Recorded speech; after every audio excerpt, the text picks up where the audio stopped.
Hello and welcome to all participants from around the world. I hope everyone is doing well today. My name is Arya Peruma, and welcome to today's webinar, where we're basically going to be building on skills which we used in previous lessons regarding Java. So today is actually the third tutoring session in the Java programming series. And today we'll be actually just building off of skills we learned in our previous two sessions. And we're going to be looking at data and methods today. More specifically, the second part of data and methods. For our previous Java webinar tutoring session, we basically looked at data, mostly data structures of Java and kind of data and how we can use data in Java. And today we're kind of going to also keep in mind the skills and concepts we learned in Java regarding data, but also we're going to now be looking at methods as well and how we can implement methods in our Java code. So essentially, we're just going to get started now, and we'll just be reviewing our previous session and just discussing some of the things we already learned and just reviewing those concepts like data. And now I'm just going to be introducing methods to everyone as well. So basically, let's just do a quick review of data and methods, which I did mention in the previous session. So basically, data is just specific information about an object in code, whereas methods are basically actions that are performed by that object. So I have kind of like an example below in an image. So as you can see, I have an object, which is an iPhone. So basically, on the left side, the pink side is the data of this iPhone object. So basically, the model, screen size, storage, and if there's a headphone jack are basically data and its kind of characteristics and specific information about the phone. On the other hand, on the right-hand side, where it's blue, as you can see, there are various actions the phone can perform, such as making a call, sending an SMS text message, playing music, or browsing internet. And those are just some of the actions that the object can perform. So basically, to sum that up, data is the information about the object. So basically regarding model, screen size, for the example or instance of a phone over here. And basically methods are just actions the object can implement. And that's exactly how it is in code as well. This is a real life example I've given with the phone, but we will be looking at a lot of practical applications in code as well and how we can use objects in Java to be able to characterize different data and characteristics about the object and methods. So we can make our objects in Java actually do stuff. So basically, as I did mention a bit previously at the beginning, in the last Java webinar series, in our second one, we learned a lot about data, but today we're going to be focusing on the second kind of half of it, which is methods. So they are kind of interchangeable because in the previous slide, it was mentioned about the data and methods and how they kind of complement each other. There's information and actions. So now we're going to be focusing on the action part of it, which is the methods. So basically in Java, there are two types of methods which are used. These are built-in methods and user-defined methods. So built-in methods are basically methods that were originally created and written by the creators or authors of Java. And then there's also user-defined methods, which are methods that we have to write ourselves. So we'll be taking a look at some of those today, but we'll mainly be focusing on user-defined methods because of the fact that in order to make our code efficient and memorable, and so we as a programmer know what we're doing, we have to be able to define our own methods and write our own methods as well. And on the right over here, I do have an example, a very simple example of methods and how we can use them in Java. And I will definitely be going over this a bit more after this as well. And just for now, on the right, as you can see, this is kind of the basic structure of how we can write methods in Java. So we know that there is our class, and basically within our class, we have something called static void method, which is our method. And basically within our method, we can execute something. And then at the bottom, after the main method over here with the public static void main method, basically what I've done is we just called that method below by writing method with brackets, and a colon. And basically what that does is that will execute this print statement. And we'll get more into how this works and how we can actually use this effectively later on as well. So I've talked a lot about methods, what they do, what they're useful for, and just like how we can kind of implement these in our code a bit overall as well. However, I haven't really discussed the usage of these.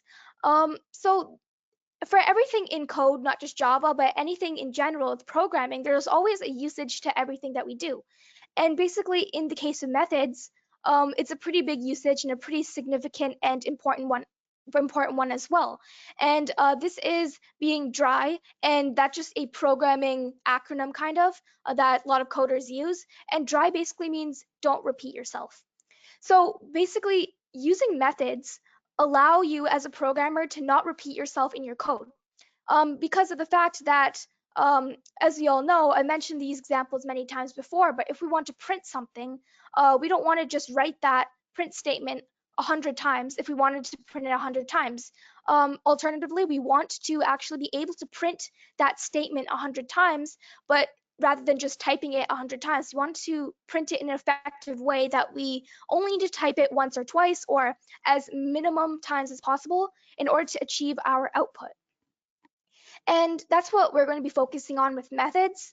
We're just going to actually make sure that we are dry and we don't repeat ourselves in our code. And basically, the usage of this methods are basically that once the method is defined, it can be called on an infinite number of times. So we'll also be looking at how we can call methods properly. But basically, the idea is if we define it, we could basically call it as many times as we want. So rather than giving that print statement 100 times and just writing it 100 times, we can call methods in order to minimize the amount of work we have to do, because we want to try to get the optimal output with least work as possible. And just doing this will increase our efficiency as a coder, which is pretty much the ultimate goal. It should be something definitely that everyone should keep in mind as they're coding as well. And in addition, as I mentioned previously, we can call methods instead of repeating lines of code. So basically, I'm just now going to take everyone through the process of creating a method. So basically what we talked about, one of the types of methods we talked about were user-defined methods, basically methods that we, the user or coder, define. And basically this is defined by writing some code inside a method. And then basically whenever we wanted to implement that method, we call it where the execution is wanted. So if I go back here to this example that I put over here, as you can see, we actually have a method which we kind of defined inside our main method over here. So we defined a method, and I just called the method method. We defined the method. And then whenever we wanted to execute that method, basically I executed it over here with the method bracket colon, and that's just how you would execute a method in Java. So basically, those two things will really lead you on your way and on your journey to creating some proper methods that you can then use to become a more efficient programmer and save time and don't repeat yourself. And basically, as I did mention many times before, methods actually allow you to remove repetition. So if we look at this diagram over here, as you can see, there are various pieces of code over here. So this is split into two sides, the left side and right side. So basically, the left side is the inefficient way of doing it, and the right side is the efficient way of doing it. So on the right, as you can see, there's a method called enter dragon, and then this is the method, and these are actions that the dragon can do. So dragon we can pull out the gun, aim the dragon, and pull the trigger. And basically, whenever we want to enter another dragon inside our code, so this is dragon 1 we want to put in, and then we want to put in dragon 2, and then we want to put in dragon 3. And for every dragon that we put in, we have to go ahead and we have to list. Okay, so for dragon 1, we want to pull out the gun, aim the dragon, pull the trigger, and then we want to enter in another dragon. And then again, we have to define that we want to pull out the gun, aim the dragon, pull the trigger. And we have to keep on doing that for every dragon we want to add. So we can't just add the dragon, that's it. We have to add the dragon and say these 3 extra lines of code for the actions of the dragon. So this is the inefficient way, because as you can see, these statements are very repetitive. It's just entering the dragon, doing those 3 actions, and then entering the second dragon, doing those 3 actions, and just repeating that for as many dragons as we want. And that's just really bad for us as programmers, because that's just too much repeating, and that can waste a lot of time in the long run, especially if we have more lines of code than this. If we have like 1,000 lines of code, this is, or if you want to add 1,000 dragons, this is probably not the ideal way to go about this. However, if we look on the right, the blue side, as you can see, there is basically over here a method called shoot dragon. And basically within the shoot dragon method, we called the actions of the dragon. So we said pull out gun, pull trigger, aim dragon. And now what happens is we just called it at the beginning and we assigned it to the method called enter dragon. So now what happens is whenever we actually want to add a dragon or make a dragon do an action, we can now just say enter dragon, and we can say which dragon we want to enter. We can say enter dragon, which dragon we want to enter. And now we can do it this way rather than just writing this and then writing the actions, the same actions, and repeating it for each dragon. So this is just an example which I've shown you guys in code and an image, but we will also be clarifying this a lot more when I actually show you guys the practical application on the IDE. So we can actually now go ahead and take a look at this. So now I'll just bring everyone to the actual code editor itself. All right. Okay, so hopefully everyone can see this code over here. So if you came to the last Java programming session, as this is a series, this is what we did last time. So basically, we use data in order to actually concatenate and receive information from the user or from our code. So I'll just quickly be just reviewing this and just giving you guys an overview really quickly on what went on and what we basically did. So basically all we did is we learned about the different data types like char, int, double, and boolean, and we initialized variables with them. So we initialized these variables, and then after we wanted to actually print the output and print the initialized variables and the data associated with them. So what we did is we just used print statements, and we concatenated with a string and our variable name. We just used concatenation, and remember concatenation is when we can bring a string and variable together by using a plus sign. So we just concatenated string and variable, and now if I run this for you guys, as you can see, it concatenates and it shows us the output. So this is basically what went on in the last session. So now we're just going to be looking at this code which we wrote last time. And what we're going to do is we're just going to basically now just build on this and add a bit more to it.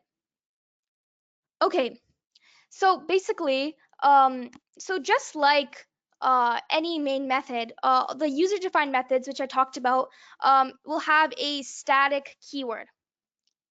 So let's take a look at this. So what I'm going to do is I'm actually going to write below this. And basically our objective is the same. We want to also collect students' test scores.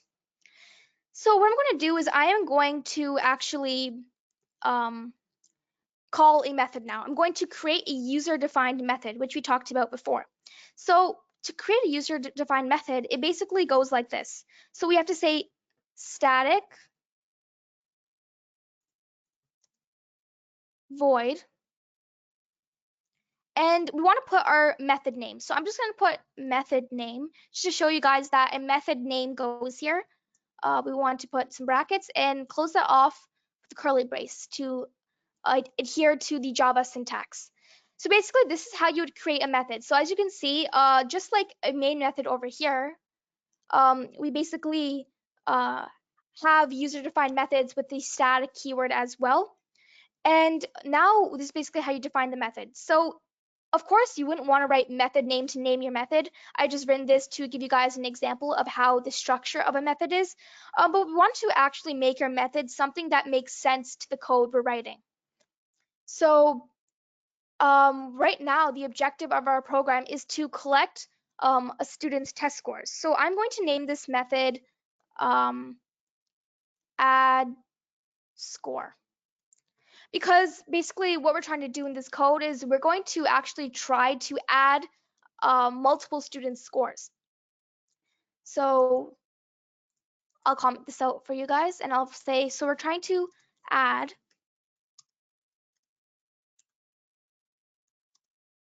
students' scores.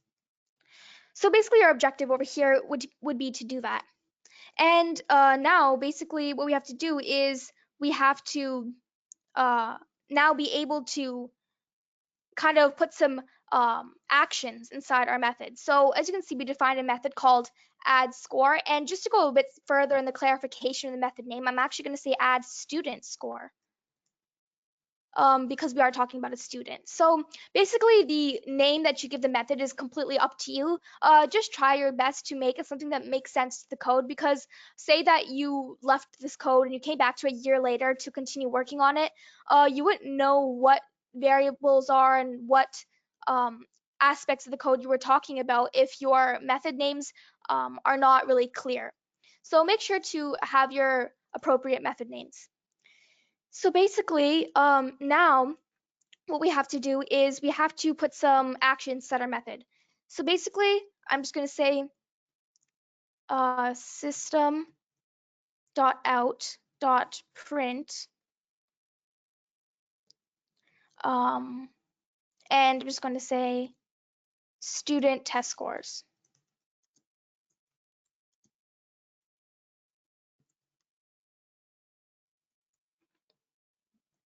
Okay, so now I've just printed this inside our method.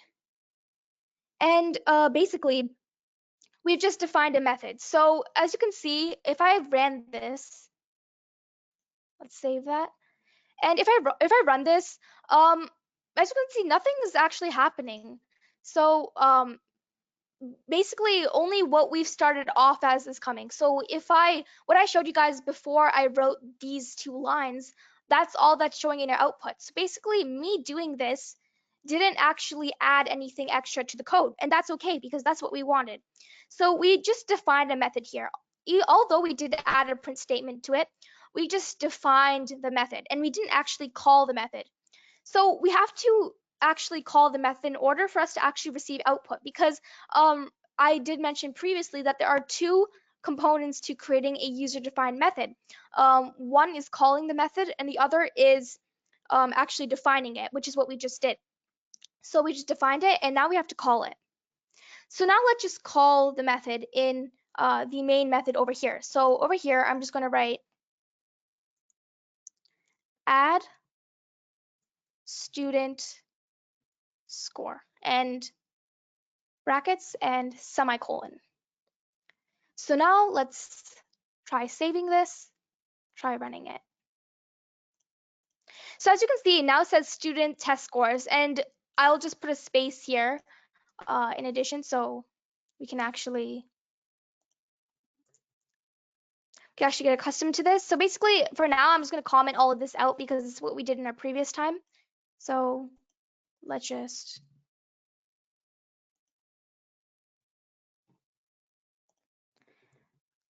comment this out.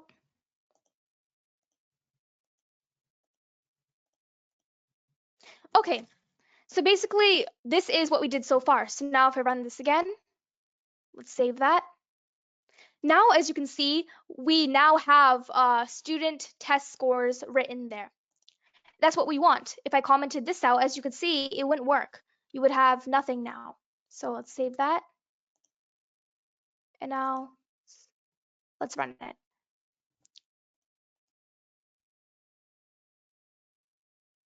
So basically it won't run because of the fact that there is no potential output now, because we didn't call anything. We just have this method defined, but it's not called. So now we have to call it, and let's save that.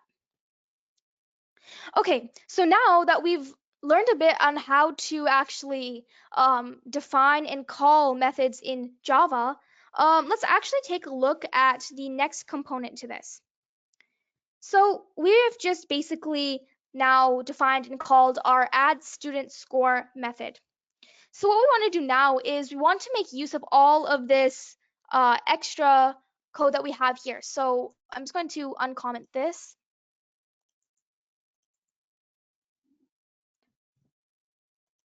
And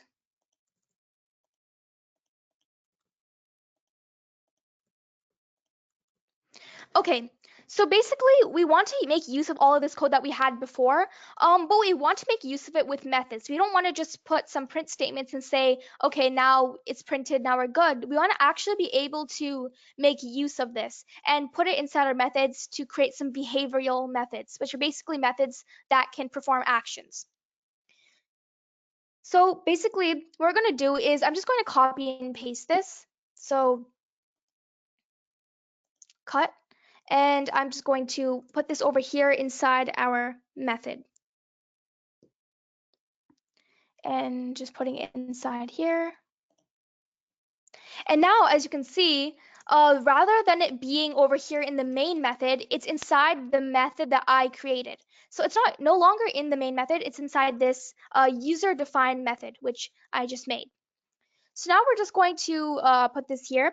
And what we're going to do now is we actually just cut and paste, and we just put all of the student test score data code inside our add student score method. And basically, now what we're going to do is we have to be able to call the method. So I'm just going to do that one more time and just show everyone what happens. So add student score. We're going to add that, and we are just going to save, and we're going to run it. So as you can see, what happens is basically depends on how many times we call the method. I called it twice here, as you can see. So everything repeated twice. So this is one time, and this is another time. So it depends on how many times you actually call the method. So since I called it twice, the information and data actually got printed twice. So basically, that's just how we can now use methods in order to repeat lines of code rather than actually writing it multiple times. So now if we actually wanted to repeat this twice, rather than just writing this once, writing this twice, we minimized our effort and our lines of code by just writing this method twice. So now what we're going to do is I'm going to take you guys to the next part of this methods. So basically, there's something called method parameters. And basically, method parameters is when we can send data to the method using these method parameters. So I'll give you guys an example over here, what a method parameter looks like. So I'll just say static void method name. And then we have to put a data type.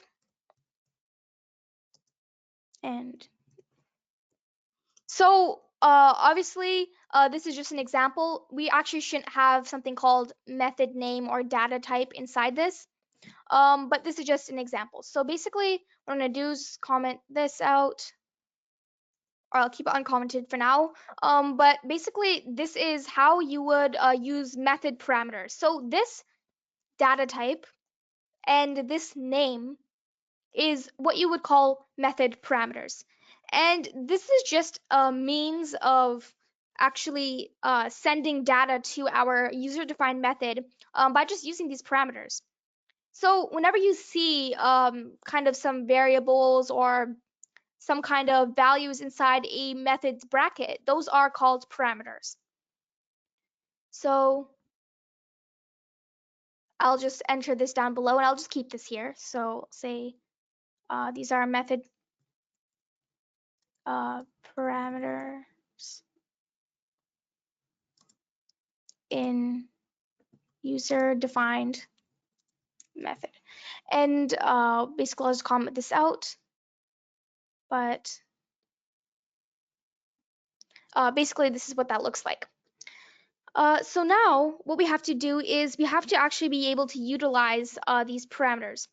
And we're going to do it like this. So basically what we're going to do is, so rather than us just having the method parameter list right now, we're going to go ahead and we're going to try to add some method parameters. So basically what we're going to do is we're going to say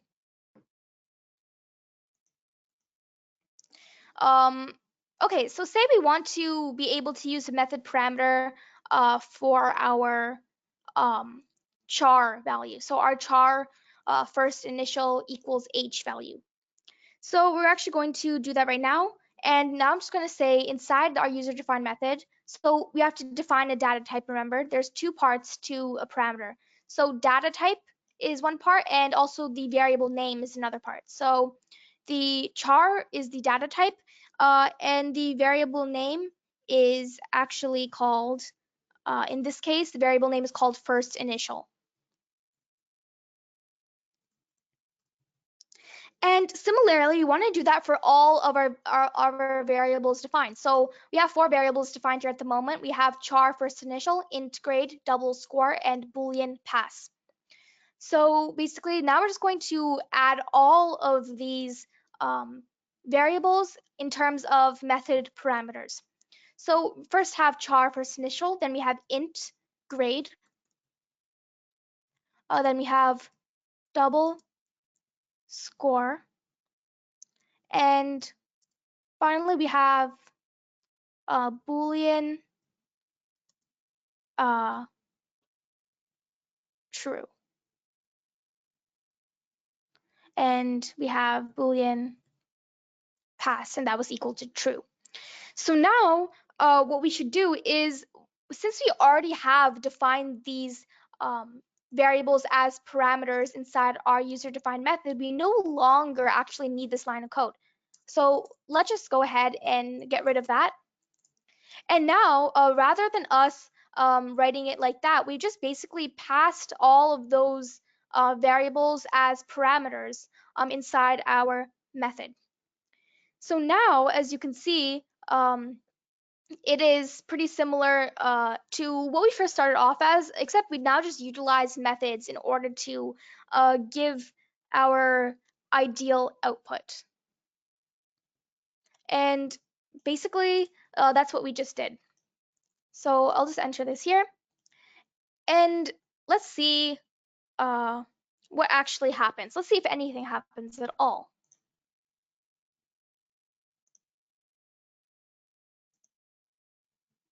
So as you can see, it says error.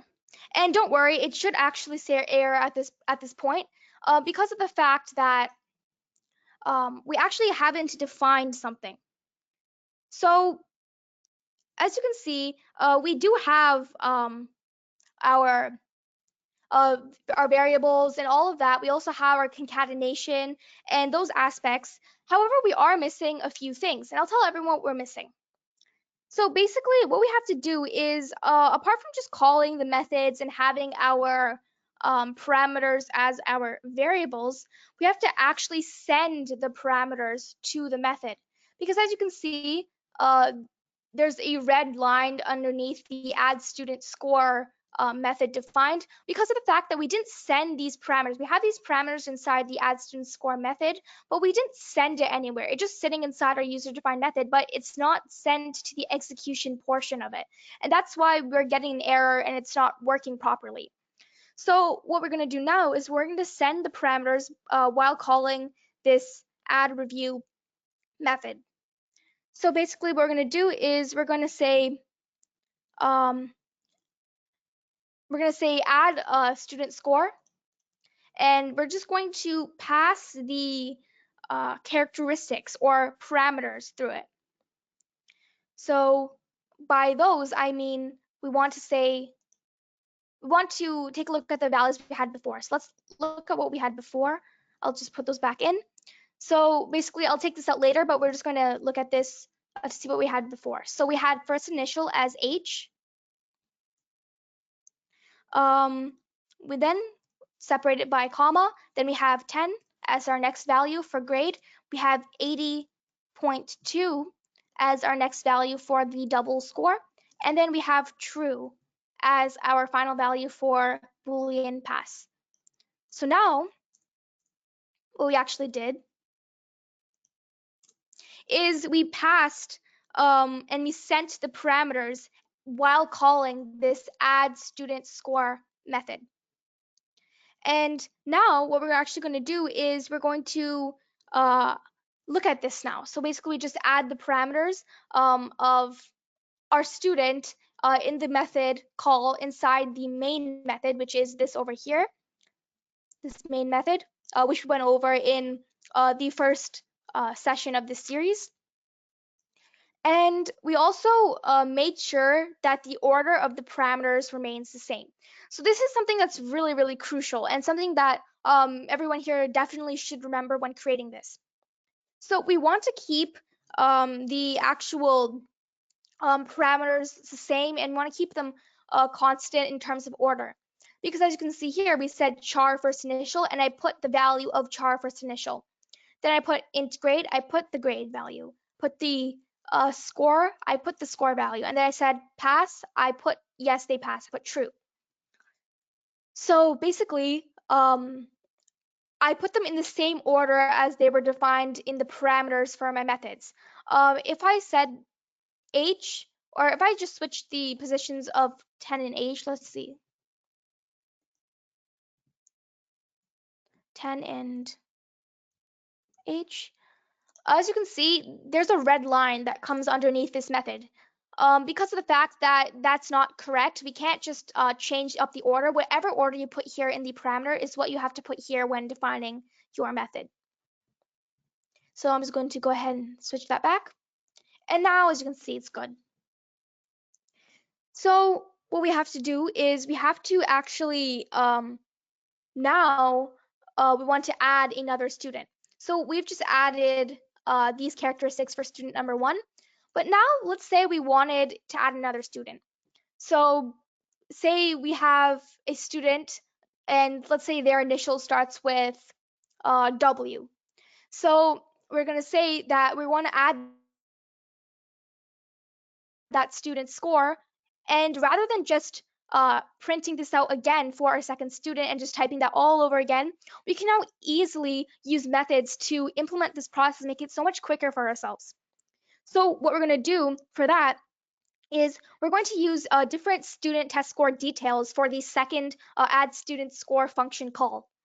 So what I mean by this is now I'm just going to give different characteristics. So I'm going to say the first initial is W, give a comma. Let's say they're in grade, let's say they're also in grade 10. Let's say their score was a, let's say their score was a 43.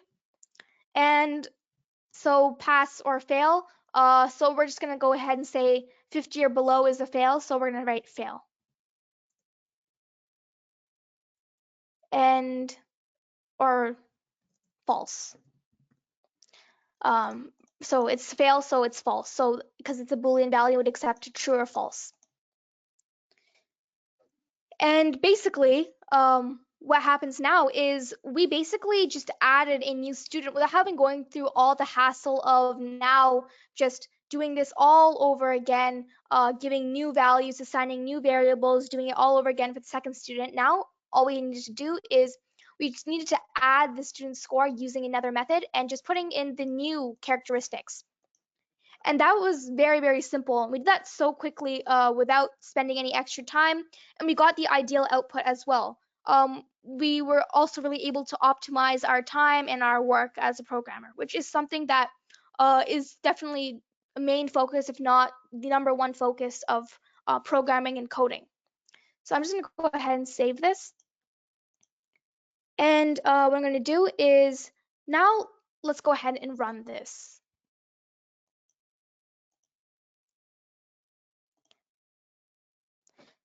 So basically, as you can see, it says the student's first initial is this. We have all of the data for our first student, and now we see our second student. Our student's first initial is W, and we have all of these characteristics for the second student as well. And basically, we just did that in minimal lines of code, which is something that definitely, as I mentioned many times, is ideal and the prime idea when programming. So I'll just quickly go over and I will review everything done today. So basically, what we did is we basically used our methods, our user-defined methods, and we just defined a method, and I just called it add student score, and I passed through parameters. So basically, variables, and I just passed them through parameters. So variables as parameters inside our method. So basically, we had the char, and we had the first initial variable, we had the grade, score, pass variable as well, and we just use those variables and data types in order to pass them through as parameters inside our method. And then basically what we did is we just used our concatenation. So I'll add a print line there. So I use concatenation in order to give some output. So basically we said student's first initial is, we just printed that variable, what we did last time with concatenation and concatenating variables with strings. And then basically all we did is in order to actually get something to work and get some actual output and printed something, we called the method. So we just called the method, and when we called the method, we gave the characteristics. So we had first initial, grade, score, and pass variables. Now for each variable, we gave a value. So first initial H, grade 10, score 80.2, and if they passed or not, true or false value for that. And now I'll just add another student as well. We can add as many students as we want, and we can do it in really little lines of code. So add student score. Now let's just say we have Q, they're in grade 11. Their score was, let's say, you can say 70.45, and did they pass or did they fail? So it's above 50, so it's true. And semicolon at the end to adhere to Java syntax. Save that, and I'll show everyone what that would look like. As you can see, it's saying, I'm just collecting all that data, and it's saying student test scores, student's first initial is this, to pass or fail, and it would just give us all the characteristics for each student. So student 1, student 2, student 3. And this is really, really good for us because now we don't have to just put something like this over and over again 3 times. Now we can just do it in one line of code. We can add a student one line of code, and that's all it takes. We don't need to have like 10 lines of code just to add one student. So basically, that's just the idea here, and that's basically it, and that's basically how we would use methods, method parameters, and we would define and call user-defined methods in order to be dry and not repeat ourselves, and just make sure to like optimize our time and our efficiency as programmers, which of course is pretty much the goal. So I'll be going back here.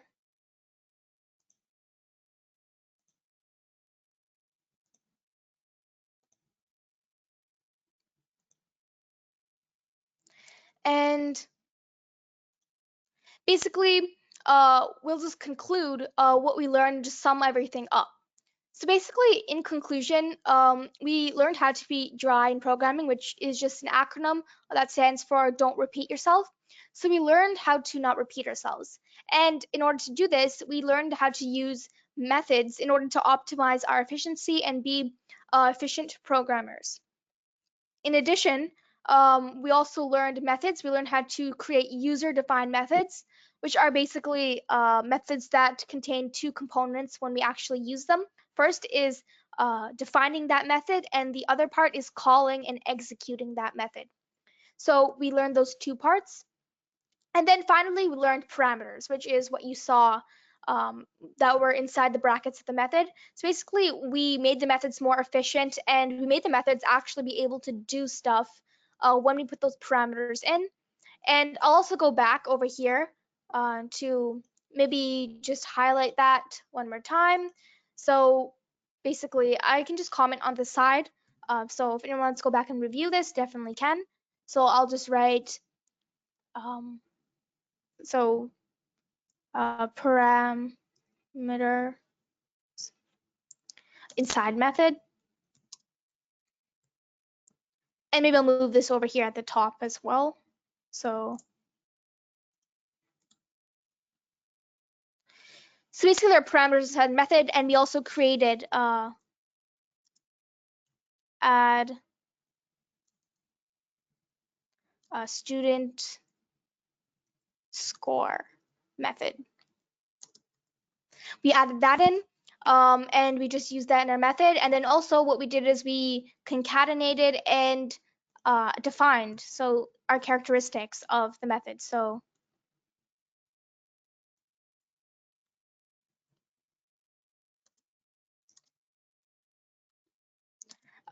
basically we just defined the strings and variables that needed to be printed.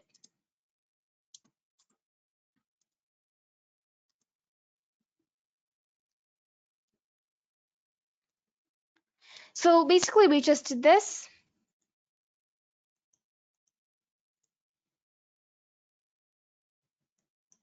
And then what we did is we actually then called our methods. So this is basically us calling methods over here. So calling a method to add a student's test score each time.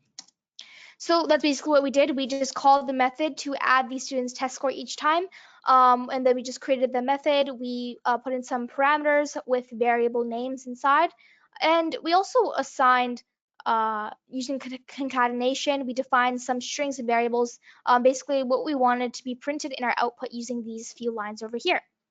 And that's basically it. And that's basically how we were able to effectively use methods to add student test scores in order to actually ensure that we were being efficient as programmers and not just repeat the same thing over and over again, because obviously we don't really want to do that. So basically, the example I showed everyone here today was about student test scores. However, of course, you can use this for anything really. Methods are just such a useful thing to know in Java programming, and methods is also something that exists in many other programming languages as well. And that's just really, really important to know because you can always use those to optimize efficiency in code, no matter what you really want to create.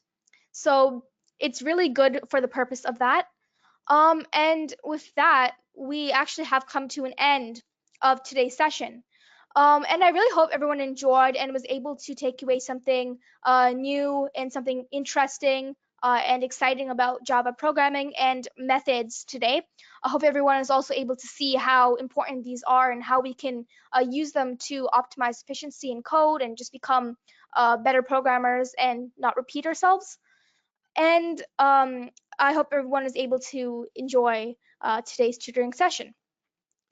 So I'll definitely be continuing this Java programming tutoring series. And basically, the next one coming up is basically on the topic of kind of math functions with Java and how we can make Java do math for us. So basically, a lot of exciting things in that as well. Also be covering a lot more things in terms of data structures and math with Java. And in addition, logic, like if statements, loops, and a lot of the logistics and things we actually really need to get accustomed to in order to create larger pieces of code. So with that, we've actually come to an end, come to close of our session. I'd like to thank everyone so much today for attending. Once again, I hope everyone enjoyed and was able to learn something new. In addition, if anyone had any questions about today's session or basically anything to do with coding, STEM, or things in terms of methods or Java, please do feel free to contact me, and I'll be more than happy to answer those for you. And with this, thank you so much for attending. Hope everyone enjoyed, and I hope to see everyone in the next Java programming webinar tutoring session series as well. Thank you and have a great day.